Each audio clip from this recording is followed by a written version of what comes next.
Tozan, welcome to another great and exciting episode of Ezasendumbeni. Of course, I'm your host with the most, Ukoko Moyo. Today, we're talking about parenting. Well, as a gifted child, do you feel like you were supported by your parents? Do you feel like they somewhat influenced your decisions that you've made coming up, growing up as a young child? Do you feel like if you had some kind of a different approach from your parents, that your life would be influenced in a certain way or a particular way that would allow you for you to flourish a lot easier and for you to meet these places that you'd like to meet in terms of your life and being able to come full circle from the difficulty of our journey and our trials and tribulations that we go through? So, stay tuned.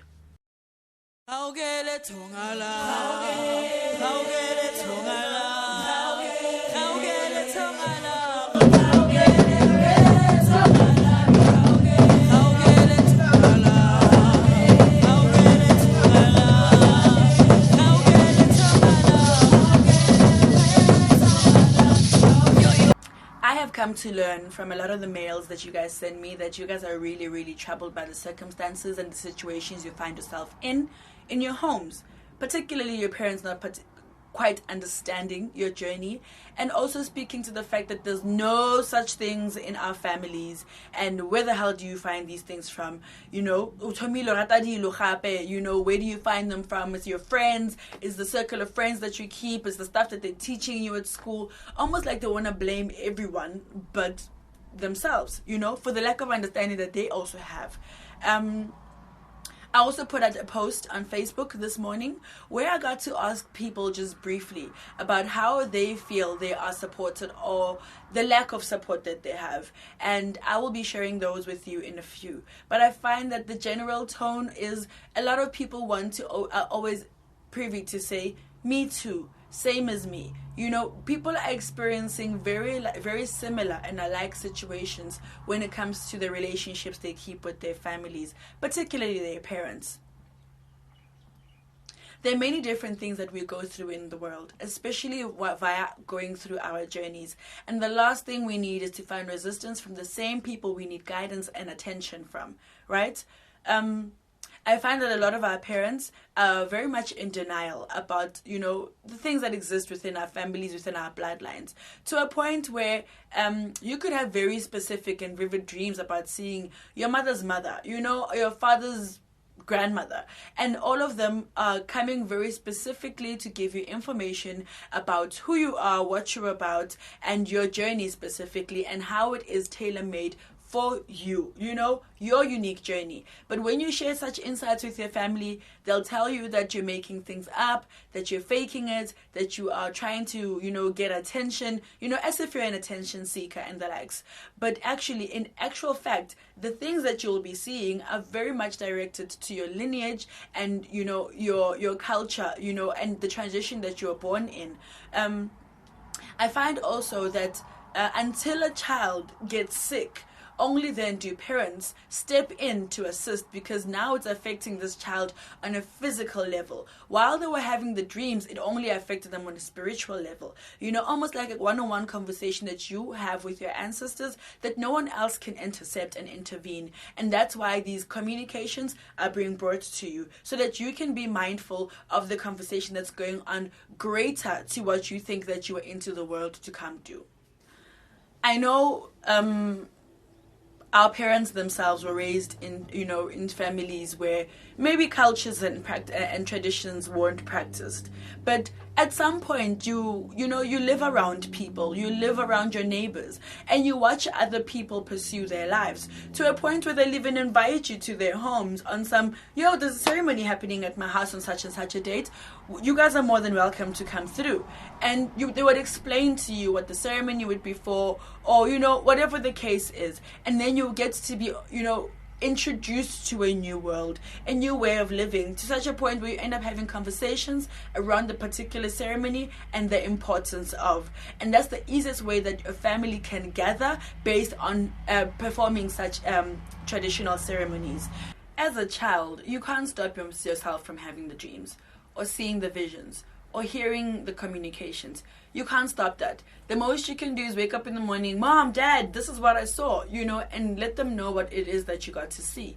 But the reception that we get from our parents sometimes is actually quite disheartening, to a point where you're called names and they ridicule you, or they're like, so footing is almost like there isn't anything better that you could do with your life outside of come share these stories with them.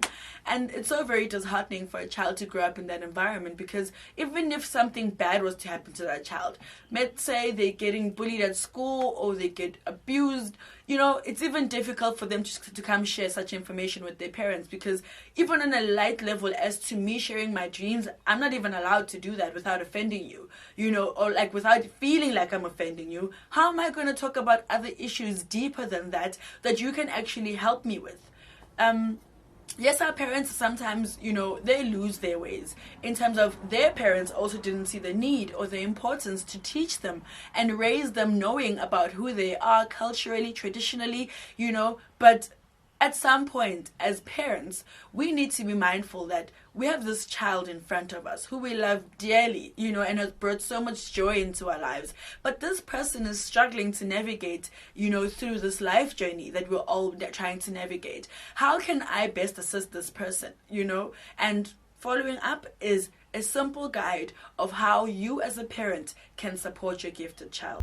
How can your parent support you as a gifted child? Well, for instance, they can certainly humor you about the visions that you see, communications that you get, and ask you towards those kind of things, and almost as much as it may be a scary thing to go into, especially unknowingly, but it's better to journey with someone than to go alone, because when you go alone, you go fast. When you go with someone, you go further, because they help you see things along the way.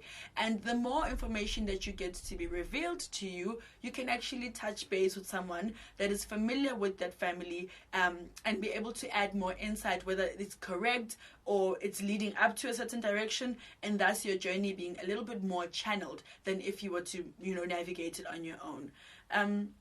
Other ways that your parent can support you is almost to lose the denial factor.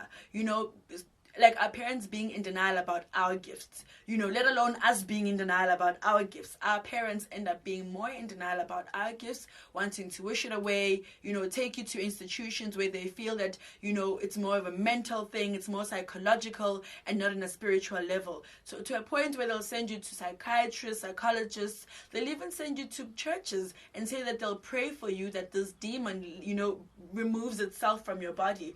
And my question is always, but how can my grandmother be a demon to me? Because it's the same grandmother who birthed and raised you as my parent. How do they transition just because they've passed to become this bad and negative influence in my life?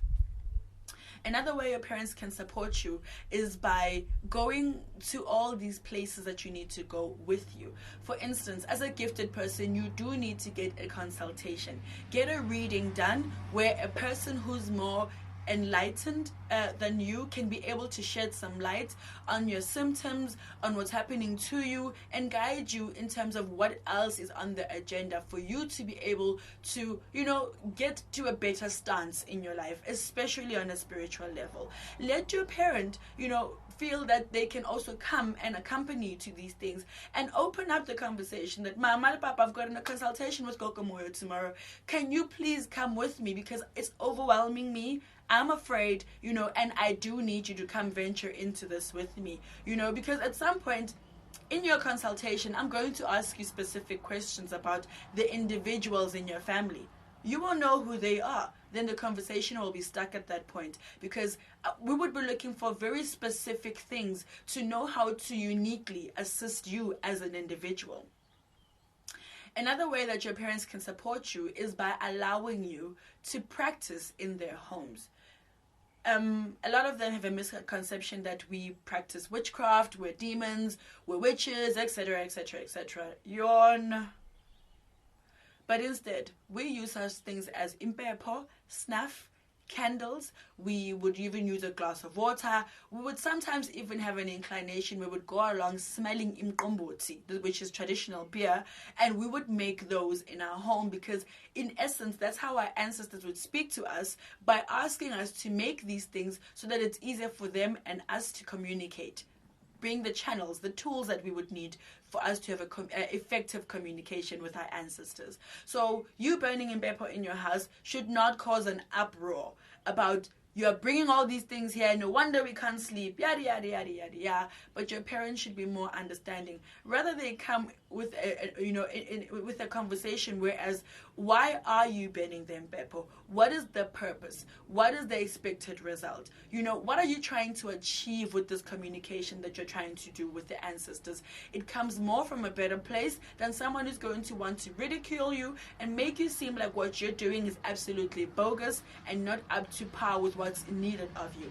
Sometimes your communication can come very specifically for your dreams, where your ancestors are asking you for you to do and carry out specific things, where they could ask you to go to your mother to ask to your mother to speak on your behalf, in the form of upatla. How else would you achieve that without you going actually to your mom and like, Mom, this is what I saw. Please help me be able to carry out this task because I've been given it by your grandfather or by your dad, whoever the ancestor is. But always, always, always be communicative towards your parents about the changes that you're going through, so that they can also be part of your journey. So this is also a two-way street. My relationship with my parents, as well as my parents' relationship with me and their parents. So it's quite confusing sometimes because, yes, we might be bringing these new systems into the homes, but until you've tried something, don't.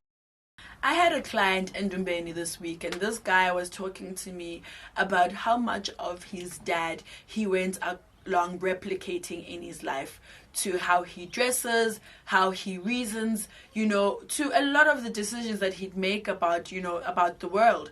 He would always think of, what would my dad do? How would my dad react?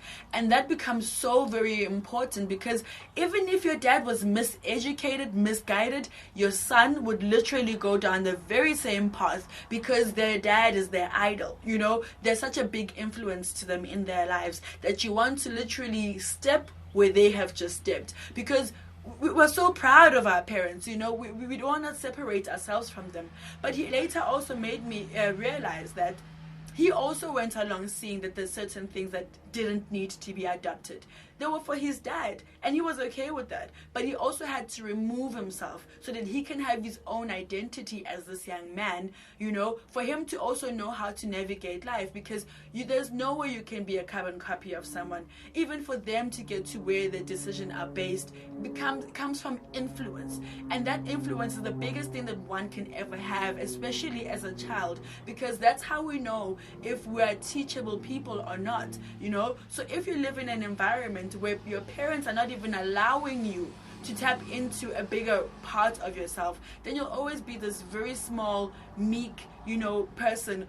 You'll always be struggling to have this voice in the world that can carry out all your desires and what it is that you want out of the world, because you're always so afraid of your parents' decisions and your parents' opinions about who you are. So as much as, yes, our parents are great and big influences to us, have a certain level of discernment. Have your own discretion towards things, Ask them, Dad, why do you feel this particular way about something? Not because you're challenging who they are and how they got to that reasoning, but you're trying to understand why they would feel that they need to have that kind of standpoint over that kind of opinion or that kind of conversation. Parents, you have a greater responsibility to us, your children, than just birthing us, feeding us, clothing us, and educating us.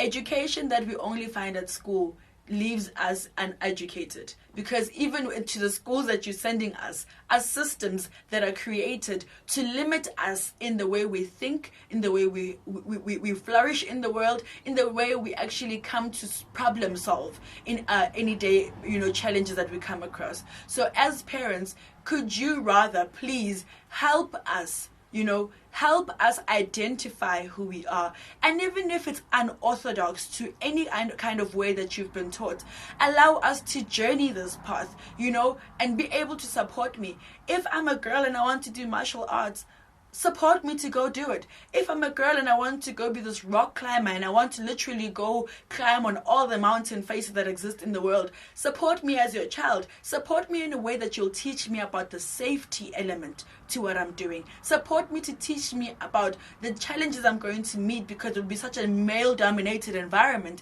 that I will always be looked down at, or people won't take me seriously because here I am as a girl trying to do these very masculine things that men only do.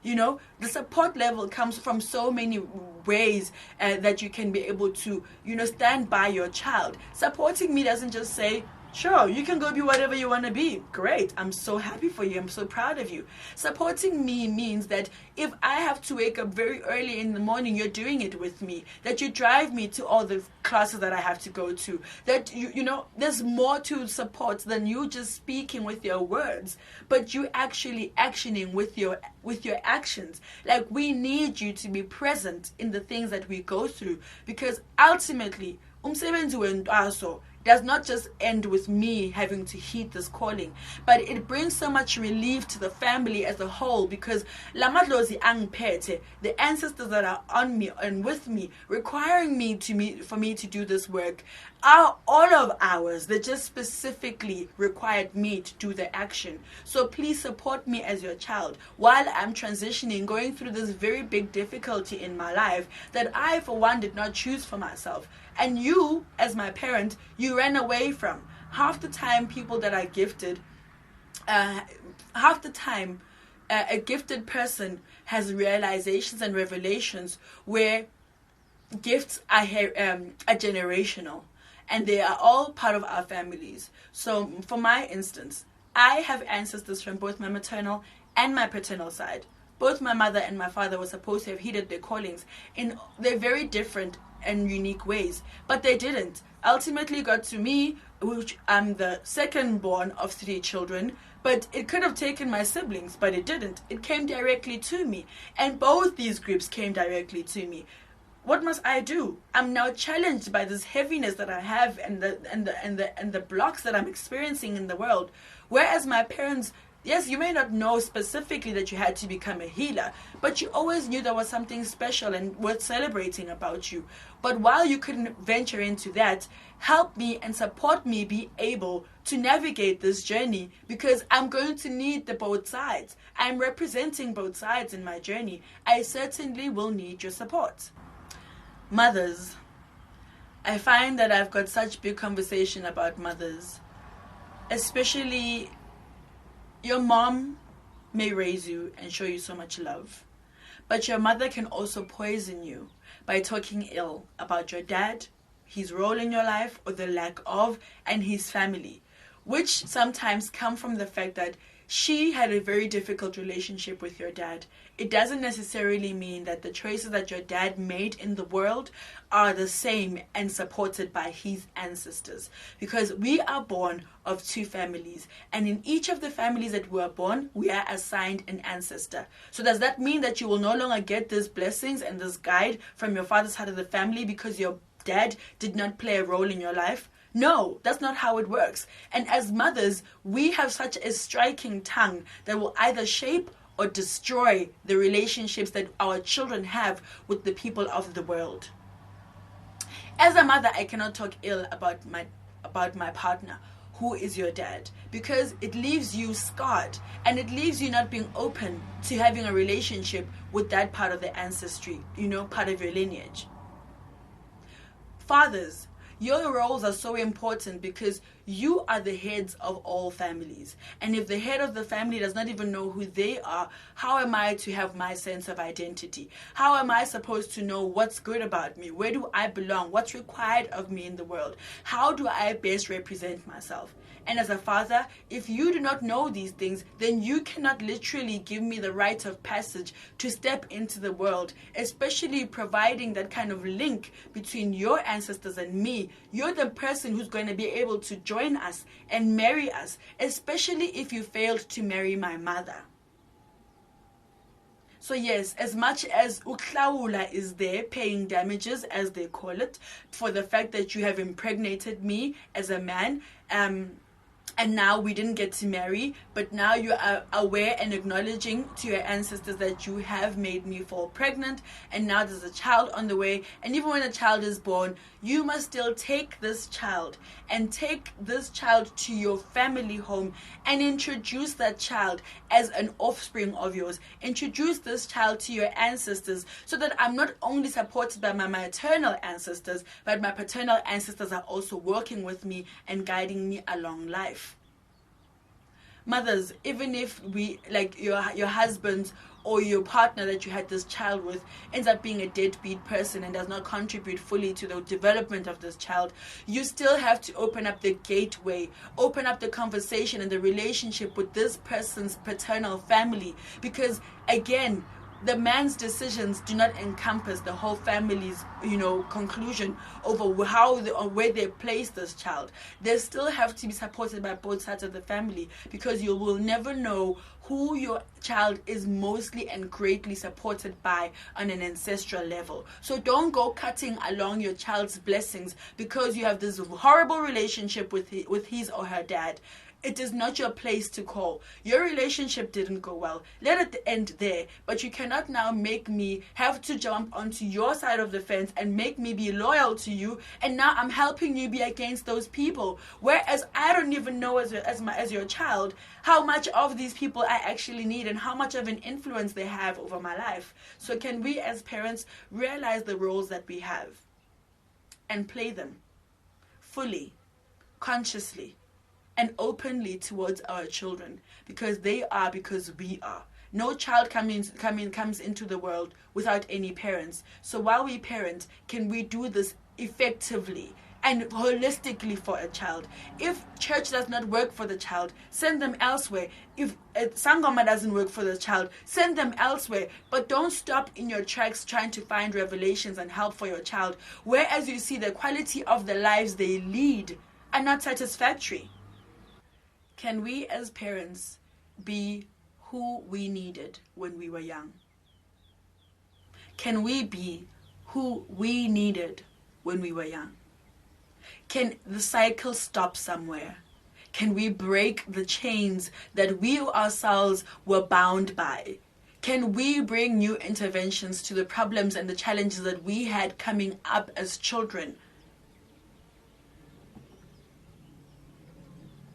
You do realize it is easier to build a child than to repair an adult. Choose your lessons wisely. That's the only way that you can easily anchor this child in who they are within their identity and make them comfortable and proud of who they are while they come up.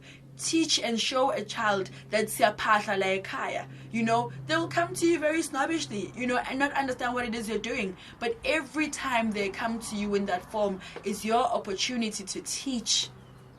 It's your opportunity to teach.